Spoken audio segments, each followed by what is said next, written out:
Hey, it's Chin, Program Manager here at Spring, the global startup school for entrepreneurs who want to do better business. Today, let's quickly talk about common bottlenecks for growing startups and how to get unstuck. Eric Ries talks about the land of the living dead, where startups struggle to cross the chasm from early adopters to mass market. So how do you cross that chasm? How do you get out of the land of the living dead? The first bottleneck that you commonly see is what we call bad growth. And bad growth is an indicator of issues with acquisition channels or referral. What it looks like you've built an amazing product, but you can't seem to get enough users. Or it looks like your growth is slowly starting to slow down and you're hitting that flat line.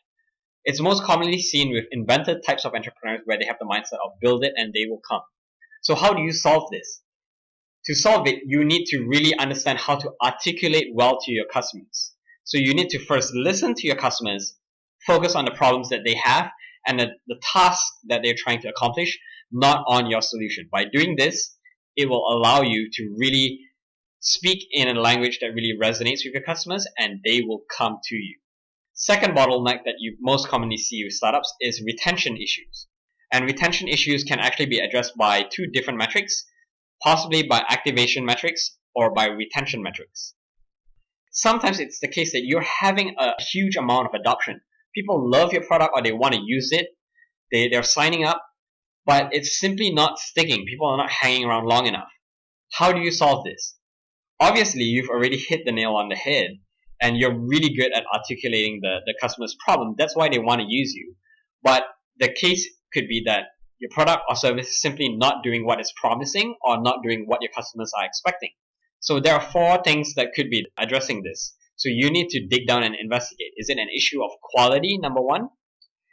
Number two, is it that it takes too many steps for your customers to activate to get to that aha moment? That's why they're not hanging around long enough. Number three, is it that there might be some intrinsic difficulty with adopting or switching from the current alternative to your solution? For example, if they're going from HubSpot to Salesforce, it requires that they import all of their data that's already ingrained and systems that are set in place into HubSpot to migrate all of them into Salesforce, which could be quite difficult. The fourth one is the fact that new habits take some time to build.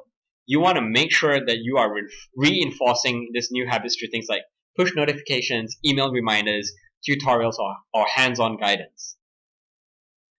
The third most common bottleneck that most startups face is economics. So issues with revenue.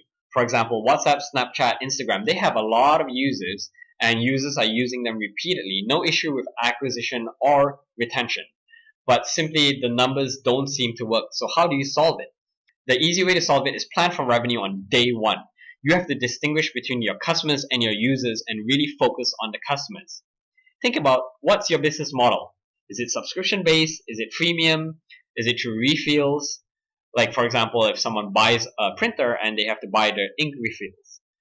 Or is it pay-per-use? Is it licensing? The one key tip I can give is think about how you can build recurrency into your business model. How can you get the same customers to come by over and over again and buy products over and over again instead of having to build your sales funnel from scratch every time you try to sell a new product or customer? The last piece of advice I'll give you is all of these bottlenecks are actually good indicators. They're indicators that you're hitting an inflection point where a breakthrough might happen pretty soon. Every time you make a breakthrough, it's fraught with uncertainty. That's going to happen, right? If you remember the first time you tried to become an entrepreneur, you were forced with the choice of should I leave my comfy job? It's going to be risky. I'm not going to get paid. But you've taken that leap. And that's why you're here today, faced with all of these growth challenges.